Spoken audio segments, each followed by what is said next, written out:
Xoşbəxtsiz? Xoşbəxtəm. Xoşbəxtəm çünki stabiləm, xoşbəxtəm çünki o gənclərin yeni ailə qurduqda belə bir qırışma, dalaşma dövrü olur. Mən ona hətta corabları bura atma dövrü deyirəm. Ay.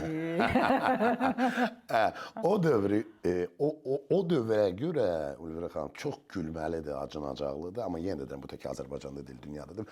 O dövrə görə boşanan ailələr də olur kifayət qədər. Sanki oradan bir söhbətdən bir söhbət doğur, bir söhbətdən digər hiss doğur, o hissdən nə bilim hansısa xatirə doğur və deməli ayrılığa gətirir, çıxardır. O dövrü keçmək hər cütliyə nəsib olmur. O dövrü keçmək çox qəliz bir məsələdir. Biz o dövrü keçmişik.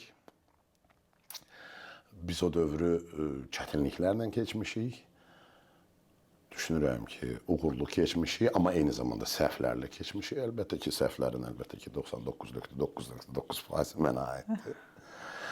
Və o dövrü keçəndən sonra sanki belə bir çox gözəl bir azadlıq, ailə institutunun belə azadlıq bölməsi var, belə deyək də, belə çox maraqlı bir dövrü yaşayıram deyə düşünürəm və öz qürur duyuram ki, bu dövr keçdik yəni.